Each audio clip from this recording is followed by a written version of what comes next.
Assalamualaikum warahmatullahi wabarakatuh. Saya di sini akan mempresentasikan penulisan buku teks pelajaran oleh Profesor Dr. BP Sitepu MA.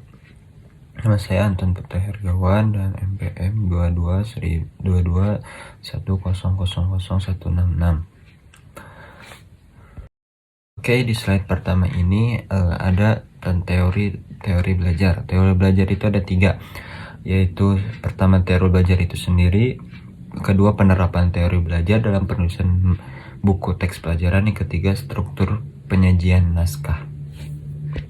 Oke, di teori belajar ini banyak teori, yaitu yang pertama behaviorisme.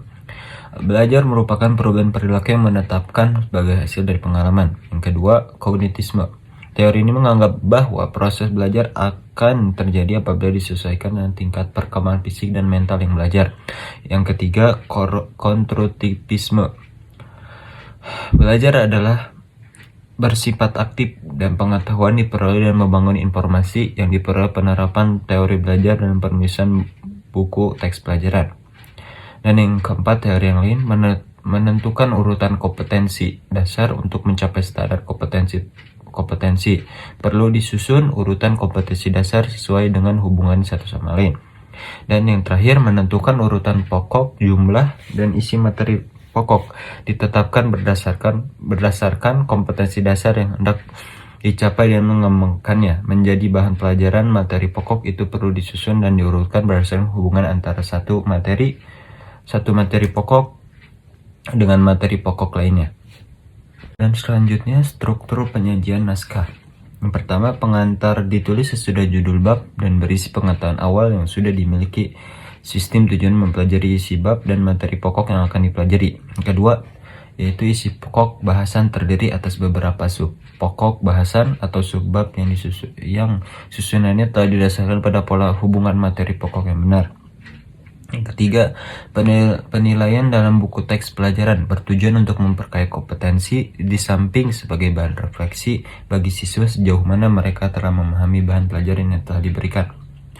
Dan yang terakhir, bagian yang juga penting adalah rangkuman isi bab yang ditulis pada akhir setiap bab. Bagian ini memuat informasi inti dari keseluruhan bab yang terkait dengan setiap materi pokok dan disusun secara terintegrasi. Dan di bab selanjutnya ada penilaian. Itu di penilaian ada beberapa aspek, yaitu yang pertama pengertian aspek yang dinilai, yang ketiga waktu melakukan penilaian, yang keempat cara penilaian, yang kelima bentuk penilaian.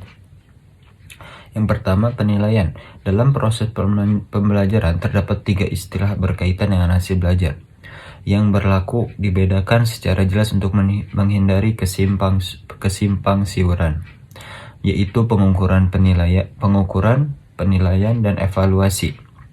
Pengukuran adalah proses menentukan ukuran sesuatu berdasarkan alat ukur satuan tertentu. Misalnya berat suatu benda ditentukan dengan cara menimbangnya menggunakan alat timbangan dengan satuan ukuran gram atau kilogram. Penilaian juga proses menentukan posisi suatu pencapaian dibandingkan tujuan tertentu dengan menggunakan data hasil pengukuran. Dan yang kedua, aspek yang dinilai. Yang pertama, ranah kognitif. Ranah kognitif itu mengingat, mengerti, menerapkan, menganalisis, mengevaluasi, menciptakan. Dan yang kedua, ranah afektif. Ranah ini berkaitan dengan kondisi ketika menghadapi sesuatu menggunakan emosi, seperti perasaan, nilai, penghargaan, antusiasme, motivasi, dan sikap. Yang ketiga, ranah psikomotorik. Ranah ini berkaitan dengan gerakan fisik, koordinasi, dan penggunaan keterampilan motorik. Penampilan dilakukan dari segi kecepatan, ketepatan, prosedur, dan cara melakukannya. Yang ketiga, yaitu waktu melakukan penilaian. Yang pertama, apabila pembelajaran satu kompetensi dasar memerlukan waktu lebih dari 1 kali pertemuan di kelas, maka penilaian hasil belajar dibuat sesudah penyajian bahan pelajaran untuk 1 atau 2 materi pokok dalam kompetensi dasar yang bersangkutan. Yang kedua, apabila bahan belajar untuk 1 kompetensi dasar dapat diselesaikan dalam 1 kalimat pertemuan, Penilaian hasil belajar dilakukan pada akhir penyajian bahan pelajaran untuk komponen dasar itu. 4. Cara menilai. Yang pertama, mengenal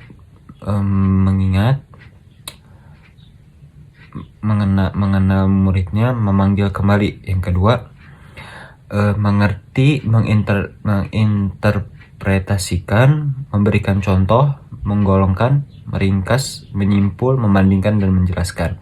Yang ketiga, menerapkan, melaksanakan, menggunakan. Yang keempat, menganalisis, membedakan, mengorganisasikan, memberi nilai. Yang kelima, mengevaluasi, memeriksa, dan mengkritisi. Yang keenam, menciptakan, mengembangkan, merencanakan, dan menghasilkan. Di bab selanjutnya ada penggunaan bahasa. Di dalam penggunaan bahasa ada 5 poin. Yang pertama, kemampuan berbahasa siswa. Yang kedua, kaidah bahasa. Yang ketiga, pilihan kata. Yang keempat, gaya bahasa. Yang kelima, keterbacaan. Poin yang pertama, kemampuan berbahasa siswa. Bahasa dipergunakan sebagai sarana untuk menyampaikan pikiran, gagasan, dan perasaan dari satu orang kepada orang lain dengan menggunakan simbol-simbol.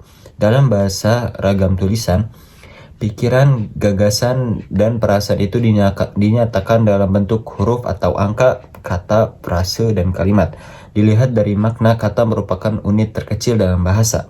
Melalui kaidah tertentu, kata disusun menjadi kalimat sehingga mengandung makna yang lebih lengkap.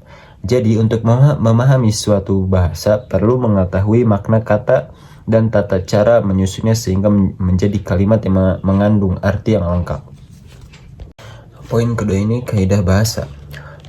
Bahasa menggunakan kaidah atau aturan tertentu sehingga dapat menyampaikan pesan berupa pikiran atau gagasan dan perasaan pengirim kepada penerima pesan secara tepat.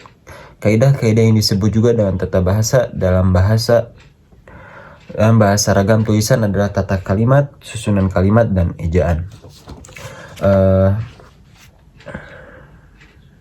Kaidah bahasa berikut ini dimulai dengan kelengkapan kalimat, susunan kata, dan penulisan ejaan.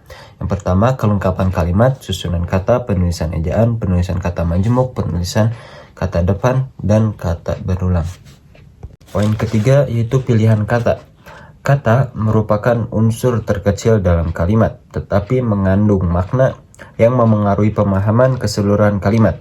Kalau makna satu kata tidak dipahami atau salah dipahami dapat mengakibatkan kesalahan memahami keseluruhan isi kalimat. Poin keempat yaitu gaya bahasa. Penggunaan bahasa yang sudah mengikuti kaidah yang benar dan memilih kosakata yang sesuai dengan kemampuan berbahasa siswa belum menjamin bahan pelajaran yang disampaikan dapat dipahami dengan baik, menarik, dan memotivasi siswa belajar. Gaya bahasa turut memengaruhi ketepatan dan kemudahan pemahaman siswa mempelajari bahan pelajaran. Pada umumnya, setiap penulis memiliki gaya bahasa yang menjadi ciri khasnya. Poin yang kelima itu keterbacaan.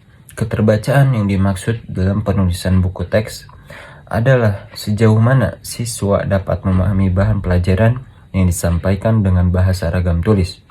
Keterbacaan dipengaruhi oleh kemampuan membaca siswa, ketepatan kaidah-kaidah bahasa, struktur bahasa, pilihan kata, dan gaya bahasa yang dipergunakan.